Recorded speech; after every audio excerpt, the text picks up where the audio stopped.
All right, match 2, Mr. Anthony.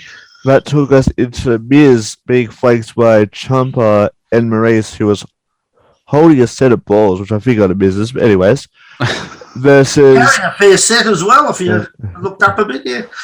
versus social media sensation Logan Paul. I actually rated this match, I won't tell you what yet, but rated it fairly high. I actually didn't mind it because if you look at Logan Paul, you know how they like to bring in people like him and Ronda Rousey or anyone with a big following. Between his social media platforms, he's got a combined 50 million subscribers. Mm-hmm. So naturally, you're going to try and get someone like that in because his followers would want to watch it. Signed to a long-term WWE contract. And, of course, you got Miz, who's, I think, the only two-time Grand Slam champion in WWE. And, of course, allegedly has tiny balls. But He's got a T-shirt saying he hasn't, though. no, yes. And Marie said she hasn't. Now, say what you will about bringing in people like Logan Paul, Pat McAfee, Bad Bunny, whatever. But this guy's a bit more legit. I mean, he went 8 rounds with Floyd Mayweather. He's a great athlete. I mean, he's obviously, he's athletically great. Oh, yeah. He's quite flexible in the ring. And I think, look, he's a smart guy. You don't get to where he's got by being an idiot. And he'll learn. I mean, obviously, Miz will continue working with him. He's doing a lot of work at the Performance Centre. So I think there's a great deal of upside. Having said all that, I didn't mind the match at all, personally. I like the fact he went for the figure 4 on Miz, which is sort of Miz's hold that he started using. And that high cross body he did halfway across the ring was absolutely beautiful. Yeah. And then the whole Ciampa AJ Styles thing. That'd be interesting. That'd be a good match. Like you can see them setting up because I guarantee you on Raw it'll be AJ and Logan Paul against Ciampa and Miz. Either there or they'll build it up for the Clash of the Castle, but that's not far away. Who was the producer of this match, Anthony? It was. Give me one sec. Just while he's finding that too, you notice that Logan Paul used the phenomenal forearm. Yep. So maybe AJ's doing a bit of work with him too. But the only thing I didn't like when he put Miz on the announce table, it took way too long to set up. Well, that's why I want to know who the producer is because I want to get him kicked in the balls as soon as possible. Too long. Not only that, why do that on the second match in? Well, that's the other thing, but that's yeah. No, he is so athletic and he moves. They had to get that high spot. I don't get it. Well, they want a high spot in every match. They want a wow factor in every match. You burnt the rest of the card. Yeah, I know. You and I know that. But I mean, I'm looking at it, scratching my head. Today's audience is geared around that now. There's got to be a wow factor in every match. Could have been a wow factor from just a crossbody or a good dive or something like that. You had to take out the announce table, which then ruined it for any other match beforehand, including the main event. When I said, we've already seen the announce table get broken, so why am I? Well, I think there's a little bit of psychology in that one because there's some talk now that Corey Graves is clear to wrestle. Oh no, that's in the match later on. Sorry, I've got my matches mixed up. But he's clear to wrestle, so there's some talk of him making some sort of comeback. But who cares about Corey Graves? He's never that good anyway. No, well, I don't even remember. No, he was never that good on the Indies anyway. He was just one of these indie guys that slipped their way through and then pulled an injury. He's the hamstring. Work with Happy Corbin, but that's later. Anyway, did we find out who the producer was? Yeah, Hurricane Shane Helms. Kick him in the balls. Kick him in the balls really, really hard. Hurricane Shane Helms should know better than that. He should know better than using the announce table on the second match in. Match was good, solid. Best you're going to get out of Miz and a very green guy in Logan Paul. A lot of upside to Logan Paul. Yeah. Miz is going to be where he is, and that's it. That's his highest point. That's how you're going to get out of Miz. Once again, it comes down to bringing in somebody from the outside in, right, that doesn't understand the psychology of wrestling. And Miz should have said no table spot at that point. Everyone, all the experienced guys like Miz and Helm should have said, "No, we don't do this table. So let's do something different. Mm. You know, let's drag a table from outside underneath the ring, something like that. Let's not hit the announce table. You know." Mm. So that for me, if you burnt, if just about every other match on the card struggled after that, right? Because anything they brought out, already seen it.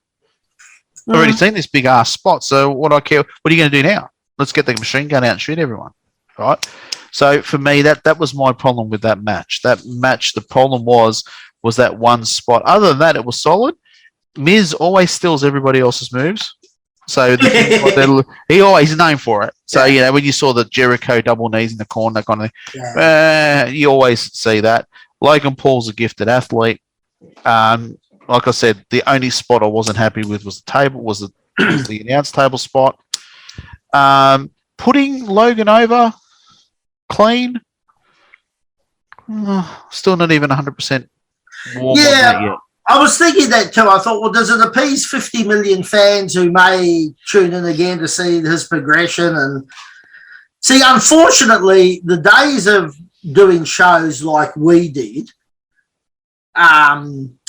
for what was right for the business and what would be right for the crowd and all of the rest of it, you know. But when you're at their level and you've got a guy who's got a following of 50 million, you're gonna look after him, because even if you got 10%. Where's the hook, though? Yeah, I know. The hook is in him needing to get revenge on Miz. That's the hook. Not beating Miz. Now you've cut it off and you've ended the storyline. Well, yeah, but see, then now they'll come back in the tag situation, him and AJ against Ciampa, and you would have been better off having it look like that he was going to win Logan Paul, and had somebody like Ciampa come out, or the Miz spray him in the eyes or something like that, right? So it was a roll-up pin or something that he still didn't get the one-up on Miz yet, and you continually making money. The rematch wrestling is made money out of its rematches, not its end of matches. There's no big ending to that match, mate. They just cut the storyline. Although the other thing I was thinking, because it took so long for him to get up and then fly onto the table, I thought, maybe the Miz will roll out at the last second and he'll actually just go through it himself and cost himself the match. Yeah, well, that would have made sense. That would have made a rookie mistake. Yeah, that's what I was thinking. And then when it didn't happen, and Miz just waited, and then he took it. But I thought the same thing as you do, is sort of, how do you come back now? Yeah. There is no comeback. That's what. This is what I'm looking at. You are putting a guy over to appease 50,000 people, but will they check in? They've seen their guy win. Will they check in again to watch it happen again? Have you invested or created enough investment in these 50 million people to want to see it again, or see something different? And that's the problem. If they had kept that running a little bit longer, it would have been better for business in the long run. I agree 100%. You know. What about you, Anthony? What were your thoughts? I knew that this was going to happen at some point, but I do see that there will be some that Paul is progressing. It's only his second match. He'll get better, as Manson said. After 50 matches, he'll have a thing. The one thing that did annoy me, now that I'm reading over my notes, was when Styles came out to take out Ciampa. Did they have to play Styles' music?